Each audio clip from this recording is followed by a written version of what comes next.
Hey, everybody, welcome to the Lone Lab podcast. I'm one of your hosts here, Jimmy Weber.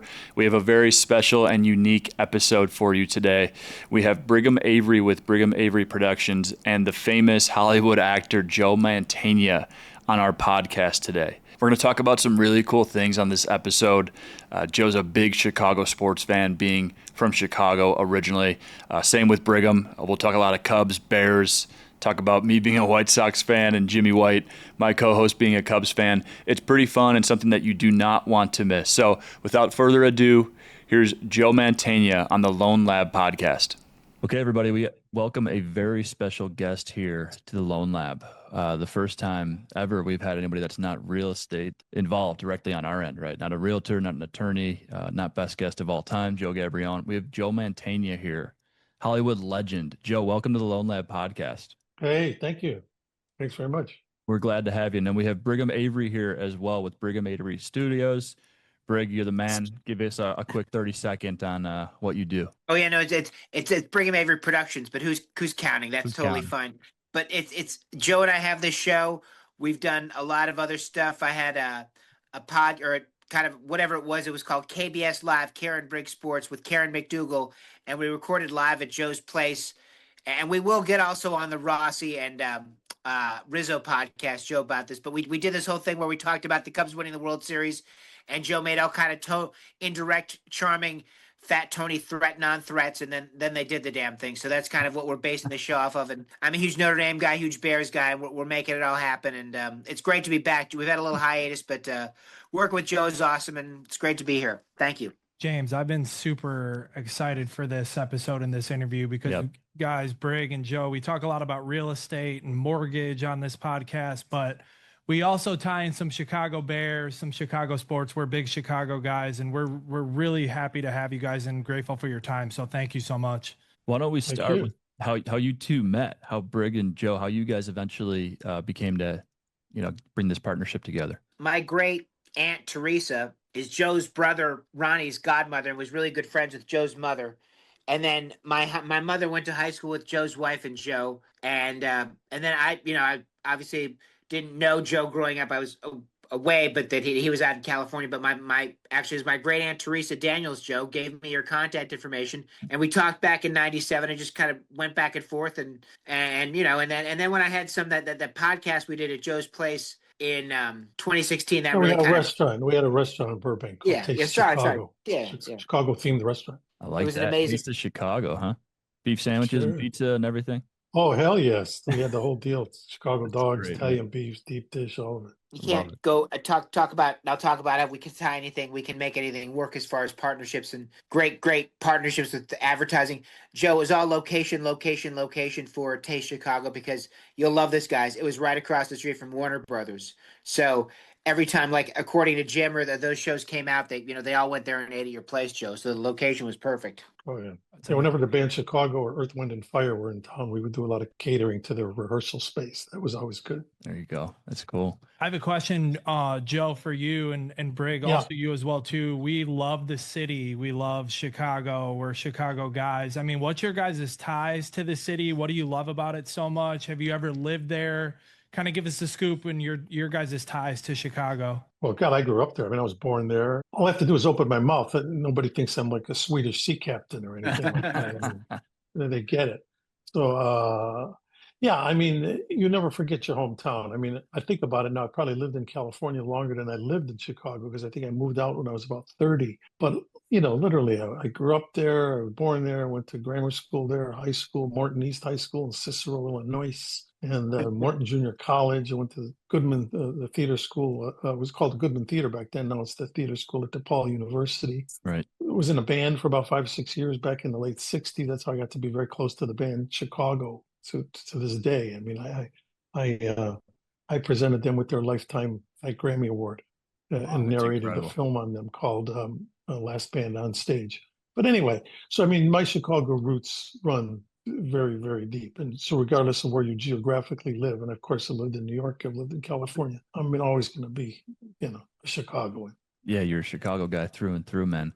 And I'm sure that's why Hollywood and Ivy, obviously that idea piqued your interest, right? We're talking about the Cubs, Mainly the Cubs, but then we got the Bears there too. Oh, absolutely. Yeah. I mean, always, all my teams are still the Chicago teams, always have been. So with the Cubs, it took me a while to warm up to the White Sox, but that's the way it was back when you grew up in the 50s. You either were one or the other. But I grew up on the West Side, so you could go be jump balls. So the guy next door was a Sox fan, I was a Cub fan. Yeah. But later on, especially when we opened the restaurant in Chicago, you really learn to appreciate, look, you got to embrace them all. And I got to know Ozzie Guillen really well, who I dearly loved, and he won me over Ozzy. more than anybody. Now you've got the Pope as a Sox fan. So I mean, how can you not like the Sox? So it's all good. So I mean, it was always the Cubs, the Bears, the White Sox, the Blackhawks, the Bulls. So it still is. Jimmy and I are really big Bears fans, but we're a split. I'm a White Sox fan. I'm a South Sider. Grew up in Evergreen Park. Jimmy is a diehard Cubs fan. Now the difference is I'm not a Cubs hater and never have been. I can't tell, if he hates the White Sox or not. I'll let him speak to himself. Might have a little Sox hate in my blood, just a little.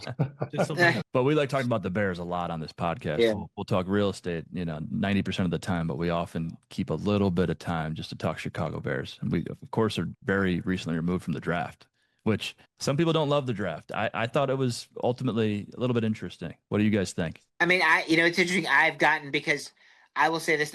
If you wanted me to tell my Chicago roots, I was born at Northwest Memorial Hospital. It was Passive and Hospital at the time. And then grew up in Oak Park, and moved around, but really, went back and went to Dominican University to finish my post-secondary education there. And so, I'm obviously a big Chicago guy. I would say this about the draft. I am so excited about Ben Johnson and what he can do with potentially any talent and how he can put this together, that I paid attention for the first time, because it's amazing when something feels new, and the Bears still feel new because they're cutting edge with their coaching approach. And a lot of what we saw, it's almost like they have to figure out a way to work with their big brain, because I was at that Rams game and they almost kind of outthought themselves a little bit. It was an amazing game, but just what they can do is going to be amazing. And it's kind of like the Bears are kind of like in some ways like Michael Jordan in the mid 80s right now, because you don't know the unknown polish. And that's what I loved about Jordan. And maybe that's what we did. I know Joe chimed in, but you don't know how good they can be and what they can do, and it's amazing to be on the edge of that right now, because it certainly is something that the Bears are not usually and have not been for a long time, guys. And that is cutting edge. The Bears are good every 8 years, right? Like that's kind of what we've grown up to be accustomed to. Right. But they've never been cutting edge like this. You know what I mean? Like they've always kind of, like Trubisky was kind of like lightning in a bottle. We'll see it kind of working, but wasn't. But what Ben Johnson's done in Detroit, what he's doing now is, do you feel that, Joe? It's different now. They do win every 8 years. You're right. But I feel like they're going to. Yeah. We'll see. I grew up at the era when it was like it was a lot more than 8 years you had to wait for them to kind of get your attention. Yeah. And I mean, and I'm still waiting for the franchise quarterback that every other team, hangs. Build. I'm named. People confuse me with Montana out of San Francisco. Nobody confuses anybody with 90% of the quarterbacks that have been gone through the Chicago Bears. So Jim McMahon, who was like Jim McMahon, who was a unique unto himself. Boom, there was that. Right. So it's interesting. I mean, the Bears have I've been, like I said, I've been following them since early 50s. So I go back pretty far with that team, and it was always you tend to embrace more the defense, and you embrace the running backs. Of course, you had Peyton, you had my days, you had Rick Caceres, you had guys that you'd value those cards that were probably worth the same amount today as they were then. I don't know. Yeah, Brig, you hit on a good point. It's new territory, it feels like, at least for us newer generational Bears fans. It's cutting edge, right? And you don't really know how to think about it. I think, Joe, you said we'll see. And I'm kind of in that mindset of we'll see as well, too. I'm super excited about the team, but I have optimism, but I'm still like, we had one good year, right? We've seen this before, and then they go back to their normal ways. I think we're on the trajectory of sustained success, but I'm not crowning anybody yet either. It's tough as Bears fans because we're not used to that. If we can have any semblance of a couple good years in a row, of course we'll take it, because that's not what we're used to. Right. It's kind of interesting, because that's kind of what it takes. Is if you think the last time the Bears were in the Super Bowl, you have to have two sustained years of success in the end. Usually, like 2005. the Bears were 11-5. They lost that playoff game to Steve Smith in North Carolina. The 2006, they start off and they're 13-3 and they go to the Super Bowl. But it took that kind of sustained confidence. So I tell you, and maybe I'm biased and crazy, which of course you guys know I am, but that I would be surprised if the Bears weren't in the Super Bowl this upcoming February. Oh, I love that, I like man. what they have, and I'm excited, and I think they your lips to God's ears. Yeah. All of us would really love that. And it's kind of like the Cubs too, right? Before the Cubs could get to the World Series, they had to beat the Cardinals, and they lost to the Cardinals in the NLDS and then the NLCS, and they beat them. Yeah. And then they won the World Series. Yeah, Right. It's crazy. I don't want to let this story get away. This is one of my favorite Joe Mantegna stories. Is Joe, speaking of Taste Chicago, please tell the story about when Jay Leno pulled up in your parking lot, and it was one of his classic cars, right? Do you remember that? Yeah. Tell us all the story. Yeah. Well, Jay was a frequent. He was a frequent customer because they were shooting his show at NBC just a few blocks from where the restaurant was. So I see him pulling in one day, and he'd always have one of those different cars. He's got a million of them. I mean, his garages. I've been there numerous times, and it's just unbelievable the amount of cars he has. So he comes pulling in the parking lot, and I look, and I drop the window, and I yell at him. I go, Jay, get that goddamn car out of the parking lot because you're dripping oil all over the parking lot. And he yells back at me. He goes, it's not oil, it's water. It's a Stanley steamer. And I, what? And so I go outside, and indeed, underneath this old car that he pulls up, and the guy's got with him, he always travels with a mechanic. In this instance, it probably was a plumber, I imagine, because that's what you would need. But there's a tank underneath the car full of water and a flame, and it's heating up the water, turning it into steam, what's driving the car. And so it's dripping water. And it was like, only Jay would pull into a car, into a restaurant with a Stanley steamer. But but God bless him. He's a great guy, and he's always been very generous. We do his charity cigar dinner every year out here, Andy Garcia and I. And Jay always donates a tour of his garage, which is just a remarkable place here in Burbank. Yeah, I mean, how many cars does he actually have now? It's infinite number. Infinite number. I mean, it rivals. Any car museum I think in the country. Motorcycles, cars, and all. I mean, it's expanding. It just gets bigger and bigger. It's bizarre. That's his thing. This whole it's interesting, Joe, on our side, because Joe's been in the Valley for years and years. I was in LA on the other side of the hill for a long time. Now I'm on this side. I live kind of right down the street from Universal Studios. We're both in this area, but it's a unique vibe. There's a very Chicago vibe over here in the Valley. Yeah. So love to give you guys a tour. Joe and I live here, and Tom Dreesen's out here. Jeff Santos out here, Ron Santos' son that made this old Cub. And, just sad. It's unique, Joe. It's almost been a year. Our dear friend George Wendt lived about 4 or 5 blocks away from me. He had that's right. Nice ranch house and just a great. But there's a lot of us out here. It's not, the Valley is a different vibe. Wouldn't you say, Joe? I enjoy it more than LA. It's more real and kind of peaceful. Yeah, well, it is, and it's all I'm used to. I mean, I'm a member of Lakeside Golf Club, which is 101 years old, and I swear half the reason I joined the club. I mean, I'm a terrible golfer. I eat there more than I play golf. Yeah. But you go on the men's bar and you've got the photos of the past members. You got Laurel and Hardy, you got W.C. Fields, you got Errol Flynn, who was my idol. That's why my star on the Walk of Fame. Oh, wow. I chose to be next to Errol Flynn, and that's where it is. Mm-hmm. And of course Bob Hope, Crosby. I mean, it's like, so just the history is worth the price of admission and stuff like that. It's amazing. It sounds like we got to play some golf over there. Yeah. Oh, yeah. Who else is a member there, Joe? I'm sure Pete Crow Armstrong is a member there too. Wow. Yeah. Is he really? Yeah. We get a lot of professional athletes that coming in and out of there all the time. Yeah. Yeah. The reason I know that is because Tom Dreesen is a member there, and right. They don't let me in there. They throw me out all the time. They have good taste. That's why they don't let you in. Yeah, that's right.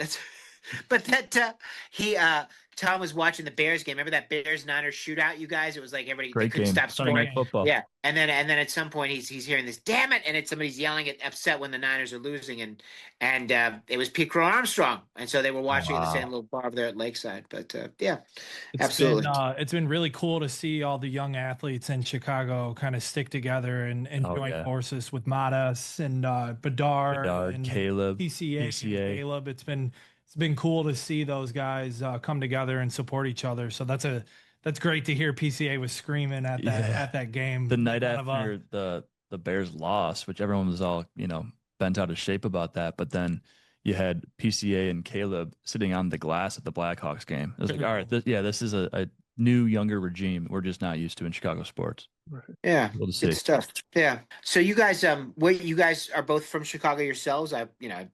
Right, Jimmy? I know you are. So I'm not one of those. I say I'm from Chicago. I'm from Rockford, Illinois originally. Okay. But my Close family's been a Bears season ticket holder since before I was born. I've been going to games since I Wow. was real little, been going into the city. So lived there for about 7 years. I know a lot of the listeners know that, but Yep. lived there for about 7 years. Went all up and down Wrigley, all the way down to the South Loop I lived, and it's one of the best. I love it. I wish we wouldn't have had to move. Me and my wife had kids and had to get out of there, and we're in the south suburbs, but we're there frequently, and we love it. What's the number one thing that you guys miss about being in the city in Chicago? Well, I mean, for me, a lot of it's the food. I mean, you still got your world-class restaurants there. I mean, Mr. Beef, I've known them for almost 40 years. Wow. And you think about the transition that's happened since then to where one of the most popular TV shows out there, The Bear, Yeah, no is kidding. based on that place. I remember when I heard about that they were making a show that kind of revolved around it. I turned on one of the early episodes, and there was actually a shot because they were shooting in the restaurant, and I see myself. I see the 8x10 of my picture over the actor's shoulder on the wall because I've been going there since, like I said, we shot part of the movie Things Change, a David Mamet film I did in I think it was 1987. That we celebrated. We had them cater it was my 40th birthday. And we had them cater it at the hotel we were all staying at, making the movie. Don Amici was in the film, myself, and so I have this close relationship with that family, and still do to this day. So I'm very happy for their success. But it's that kind of thing, those kind of restaurants and things like that, and just the lakefront, just the look of. There's no skyline like Chicago. I mean, that should be the billboard for what a skyline of a city should look like. Yeah, I agree. There's no comparison. Are there any spots that you have to hit when you come back to Chicago? Any restaurants or hotels, bars, anything that it's a non-negotiable? Well, like I said, Mr. Beef, that's Mr. number Beef, one on the yeah. list. That's always going to be it. I'm going to hit there. But then I'll go. My brother-in-law has a bar in Berwyn called Cigars and Stripes on Ogden Avenue, right on Route 66. I know exactly where that is. That's a pretty good one. Yeah. And right across the street is Novi's, which is another Italian beef store. I think I know every Italian beef store in Chicago, being Italian. So there's always that. And of course, Wrigley Field. I've been thrown out the pitch maybe 15, 20 times now over the course of my life. And it's great. It takes you back to your youth, your childhood. I mean, I think, God, I used to sit up in the bleachers for 75 cents, and now I'm throwing out the first pitch. It's cool. It's pretty cool. As a White Sox fan, there's nothing better than Wrigley Field on a Thursday or Friday day game. It's just the best. The vibes, the fun, but also just being in that park. It's so historically. I mean, it's one of a kind. Yeah, it's one of a kind. Well, that's why I came up with the idea. Go ahead, Joe. No, I was just going to say that when I came up for the idea for the play Bleacher Bums, it was all based on the fans of the Cubs. It was kind of all takes place in this little section of the bleachers. And talking about Fridays used to be Ladies' Day, and there'd be the girls there just there to get a tan. They could care less what was going on in the baseball game. They're just laying there. They're on a bench with the bikini top. Not a bad day to go to the game. Not bad, no. Right. I was going to say, the amazing thing about Wrigley is it's in all kinds of seasons too. I've been there like in the beginning, late April, early May, when it can be a little overcast and but it's beautiful then, and then like the fall and the summer as it gets hotter. It's really, there's a lot of different views and lots of different perspectives, but I remember being there in April when it's freezing, really snowing. I've been there in the snow. In early and late May, I find it to be like when you threw out the first pitch for Kerry Wood, Joe. That was a really overcast day, right? It was kind of like maybe that was 65 like that degrees. Thursday. It was a rainy day. It was just luck of the draw. I happened to throw out the first pitch at the game. He struck out 20 and, tied the major league record. And it was like, so it was like just circumstances that I happened to be there that day and throw out the first pitch that day. So Kerry, of course, signed it. I'm looking at the ball right now. I'm in my office. I'm looking at the ball on the wall here. That's a Hall of Fame ball. Yeah, he signed and dated it, Absolutely. But, so we have to grab those moments when we can, being Chicago fans. No doubt. Yeah, I would say I really miss the food as well. And here's the thing about that is that like there's great places to go, but just like your average place, like there's places. I have a good friend. He's out in Oakville, Glenn, and Glenn Hamilton. He was at your office, Joe, recently.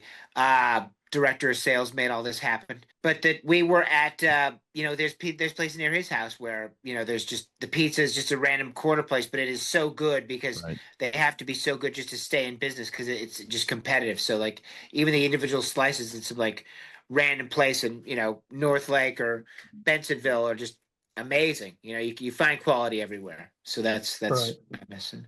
Yeah. Right. And the architecture too. I'm a big Frank Lloyd Wright guy and I love Oak Park and just the prairie school architecture, so the colors of nature and how everything kind of fits in and just, it's there's nothing like it. There's nothing like it. So I agree. I just don't miss the weather. I don't miss the weather at all. Yeah, like today it looks like summer outside, but I haven't even looked, but it was like 50 this morning. Low like 50s. Yeah, let's just get into golfing weather already. Yeah. We're sick of this shit. Crazy. Oh man, Joe, you've got all kinds of stories, and I'm sure you get this question a lot. What's your craziest Hollywood story? So you don't have to pick one, but tell us something off the wall that no one would know without getting behind the scenes. Boy, God, it's endless. I mean, Right. every experience, every movie has its own kind of life to it. Yeah. But I've been very blessed. My kids keep bugging me to do something like that because something will come up and I'll tell a story based on it.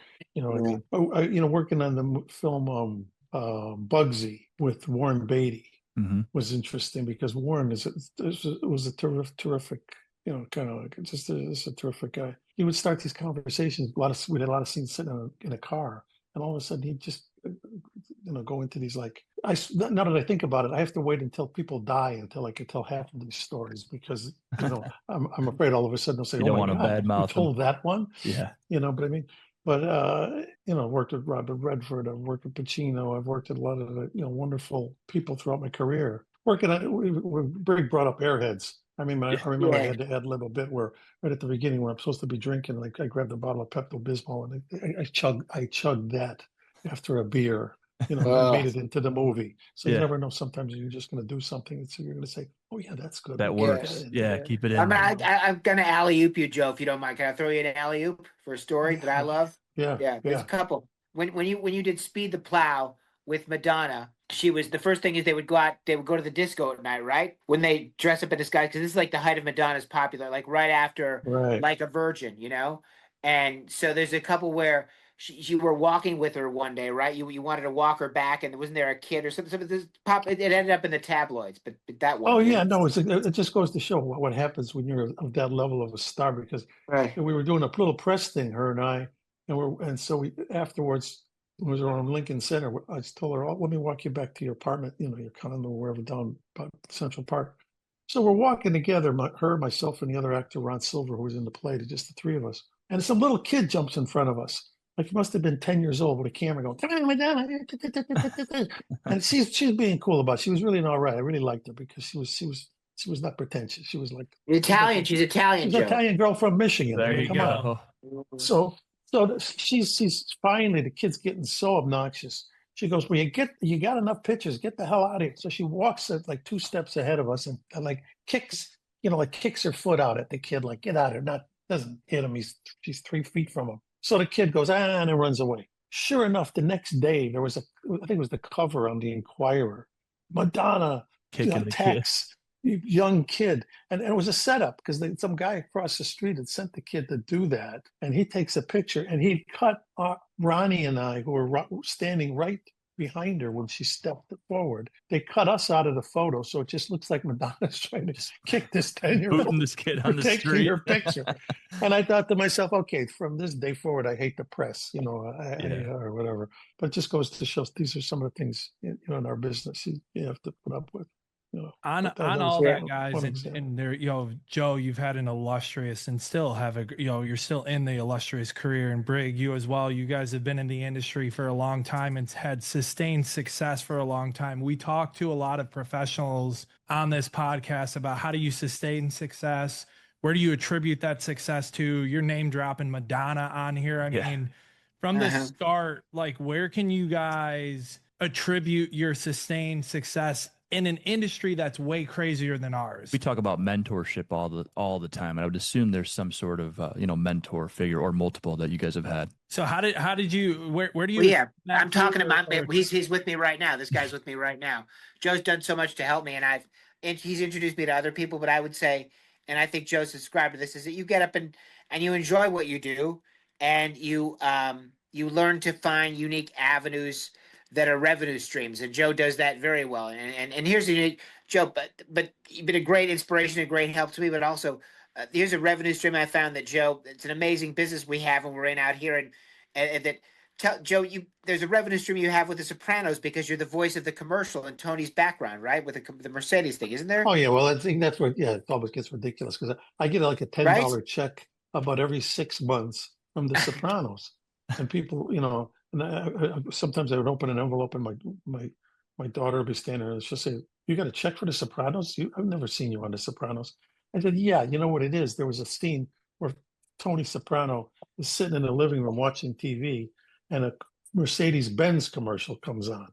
And for like 7 years, I was the voice of Mercedes-Benz. So all of a sudden on that TV that he is watching, you hear me saying, Mercedes-Benz, they got to send me $10 every 6 months just because that voice is coming through his TV of that TV show. And it's like, wow, okay. Can you get a bottle of water for $10 in the Valley? Yeah, honest to God. But I guess it makes up for all the times the plays I did for like 50 cents to get in, back in the day. But to go to your question, it's just keep putting one feet in front of the other, and I just feel very blessed that I'm doing what I wanted to do since I was in high school, and I'm still doing it. And the point is, yeah, I do well at it. I mean, I feel very blessed and fortunate for my success at what I do. But, and this is the honest to God truth, I don't enjoy it one iota more than when I did it for nothing, or when I did it in high school. It's the same level of enjoyment. And if you can say that about the work that you do every day, then you're ahead of the game. You know what I mean? I'm sure if you ask like Michael Jordan or athletes of that thing, say, when was the most best time? Wasn't it when you won all those championships with the Bulls? And my guess is they might say, well, yeah, that was great, but I also, when I did it in high school or when I did it in college, you don't differentiate based on the amount of money they're paying you. It's where you feel it in your heart.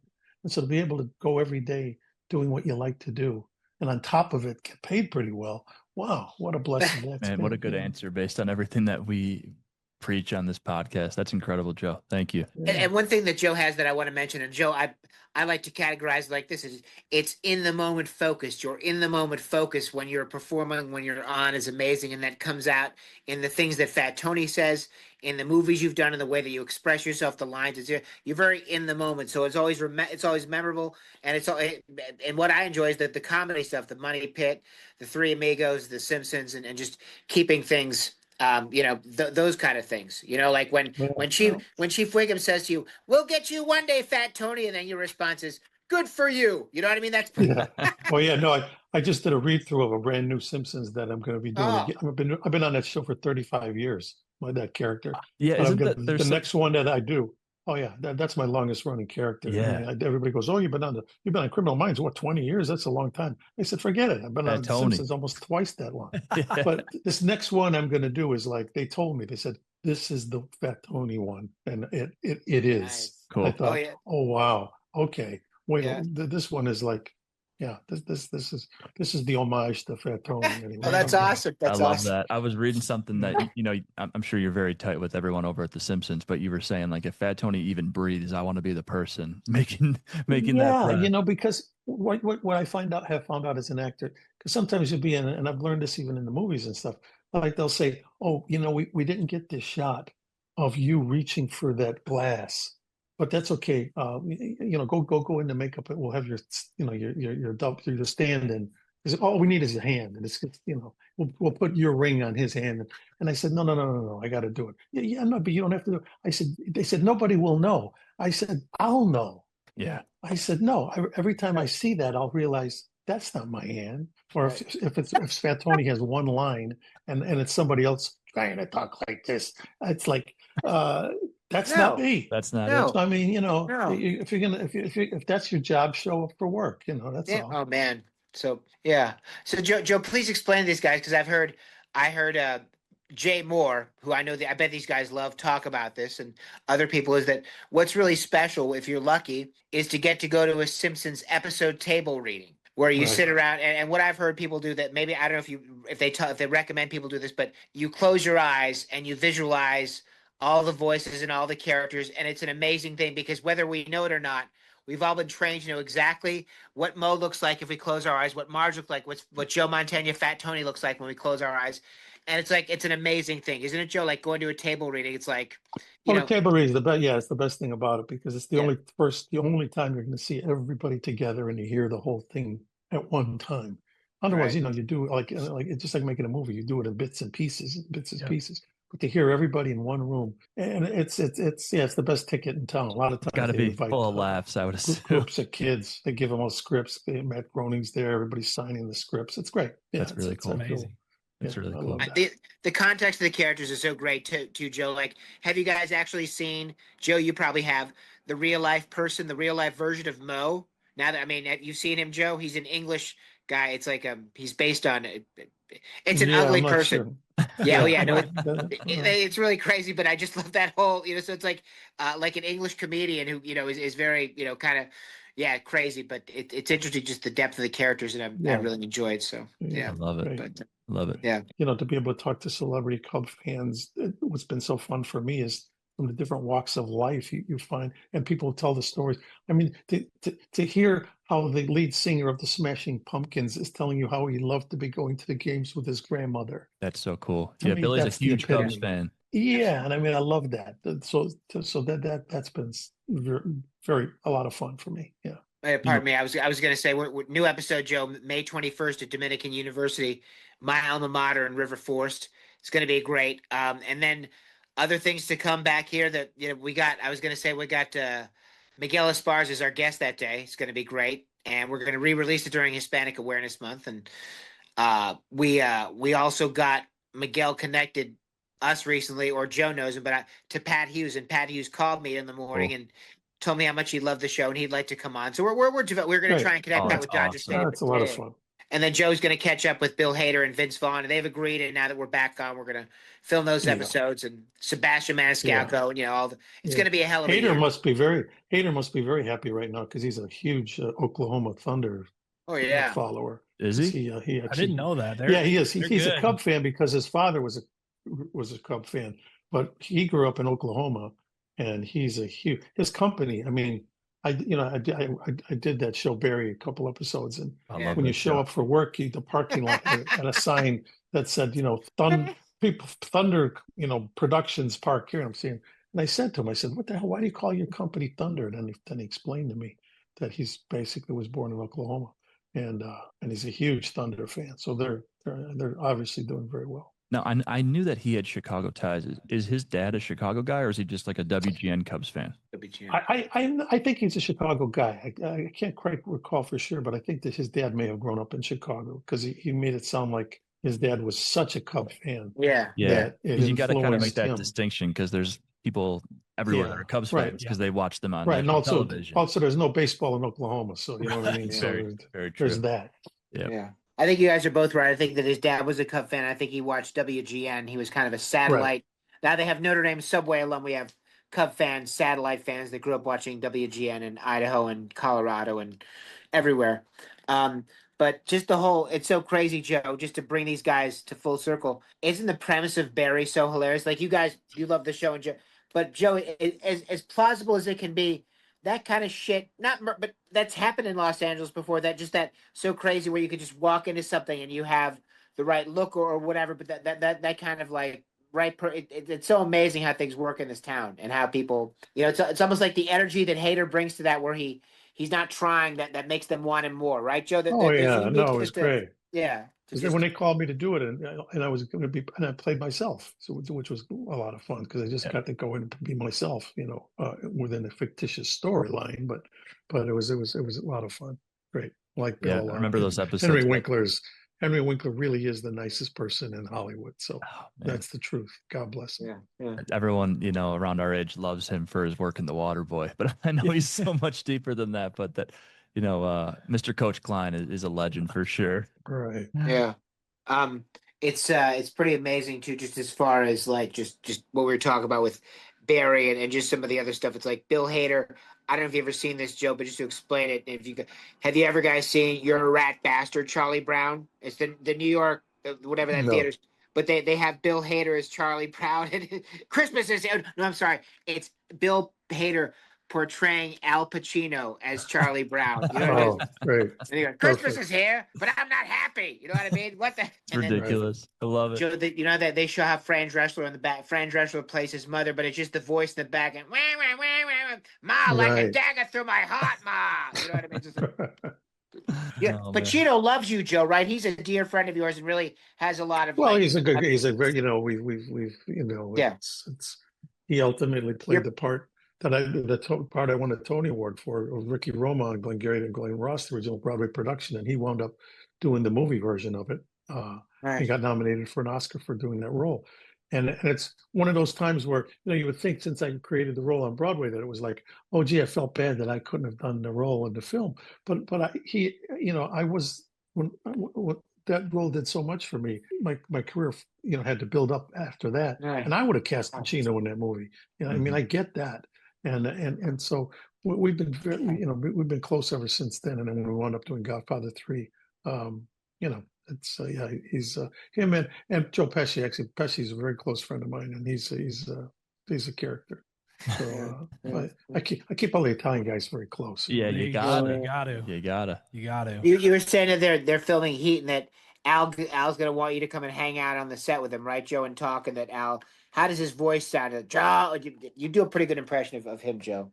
I'm not doing any impressions of Al. No. No. No. I meant, but just he wants you to come in here and hang out, like well, whatever. Yeah, I mean, we all do that to each other. I mean, that's it. That's a natural thing. If you know somebody and they're working in the neighborhood, you go check them out. That's cool. Yeah. That's just a cool thing to have happen, Joe. You know what I mean? Like, Sure, he wanted you to come out.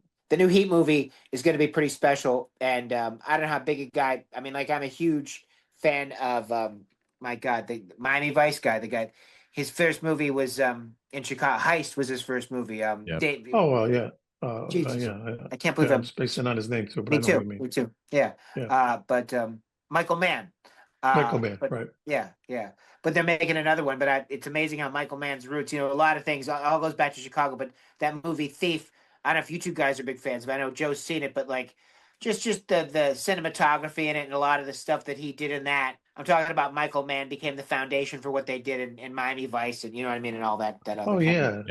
Michael Mann discovered Dennis Farina because Dennis Farina was that's right. He was just a technical advisor on Thief.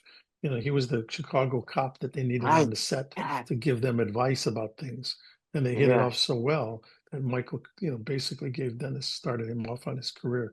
And Dennis was one of my dearest friends, and incredible guy. Anyway, and then when Thief came out, I don't know if you guys if you haven't seen Thief after this, you guys definitely, both you guys, have to check it out. But very similar in the movie Heat, the way that De Niro is with the Val Kilmer character. James Belushi is like that with James Caan in this, so they kind of mentor each other. It's very almost like set the mold, set the foundation for that. I've never seen Thief. I've seen Heat. Heat is incredible, but I'm gonna watch Thief. Thief, yeah. It's and I think it's James Belushi's best movie. He's so good. It's just very, very raw. Yeah. So yeah. Not to put you guys on the cinema spot, but it's a right. We like the recommendations.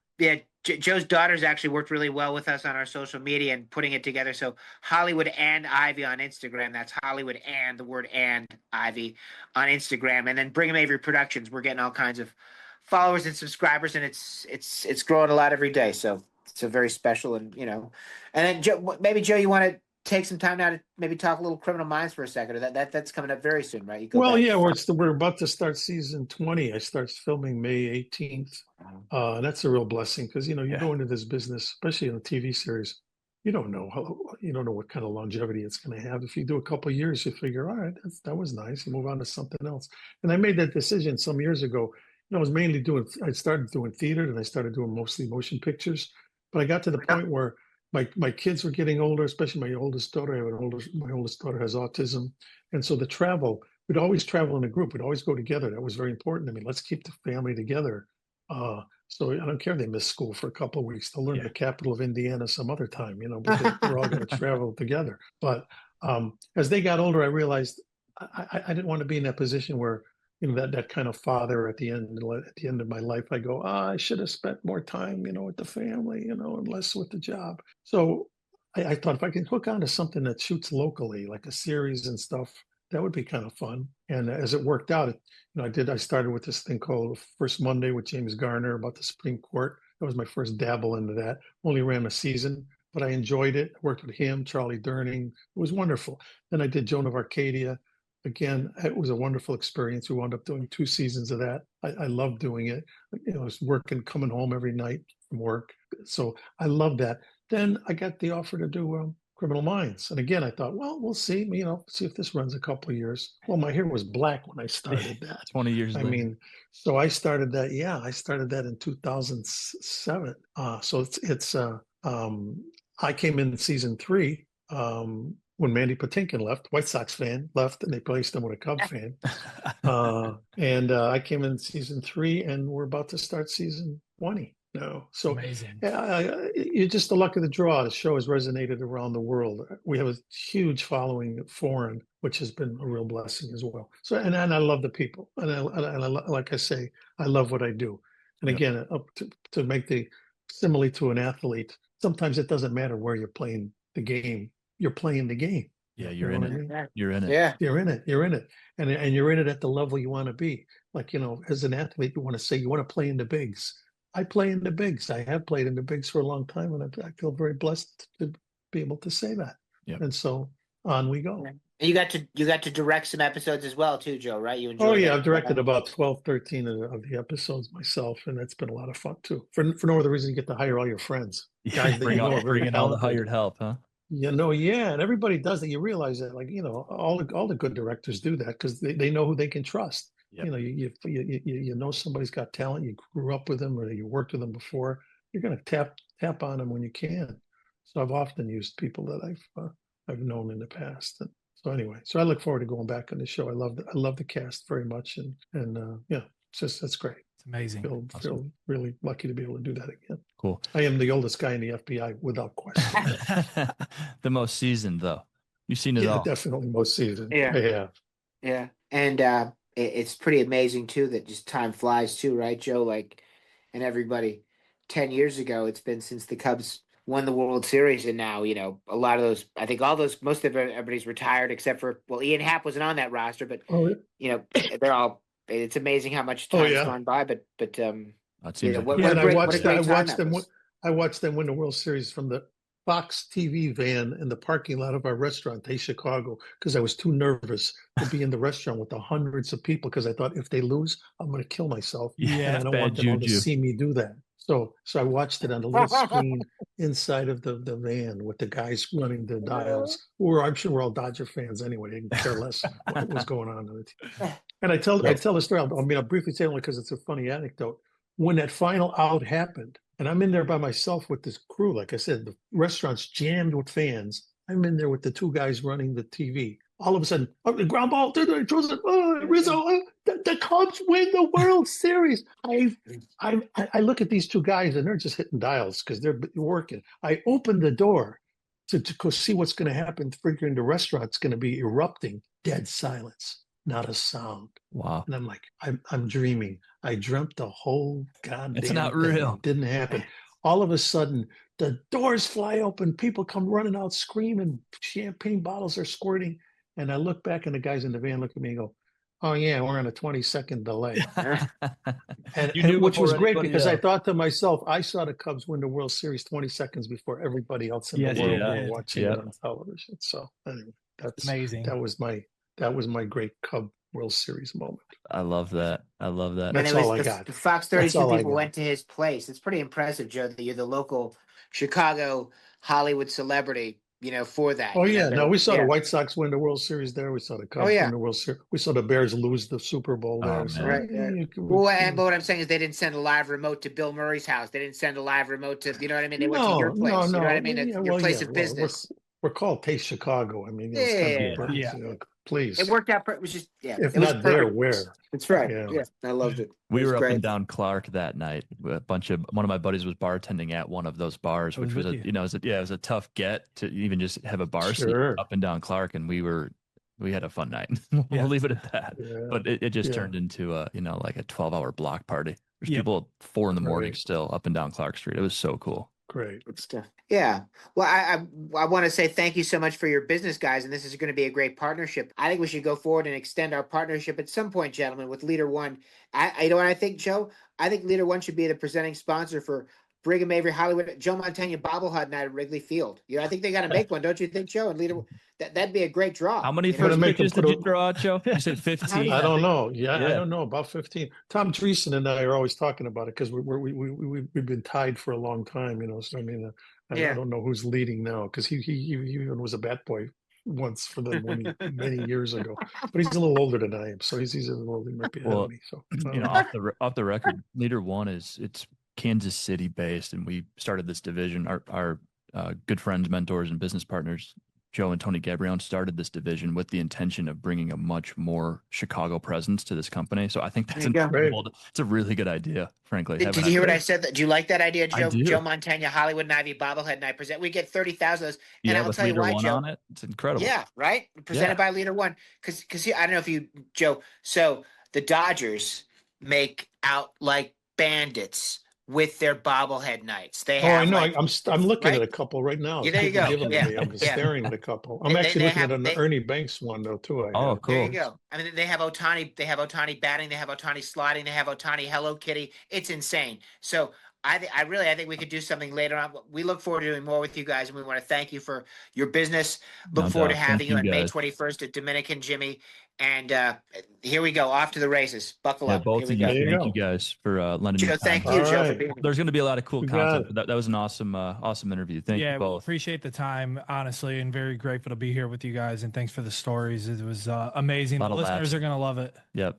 Yeah. All right, fellas. All right, guys. Take care. You got it. Take care. Thank you, buddy. All Thanks, right, Joe. go Cubs. Be well. Go Cubs. Take care. Bye. Bye-bye.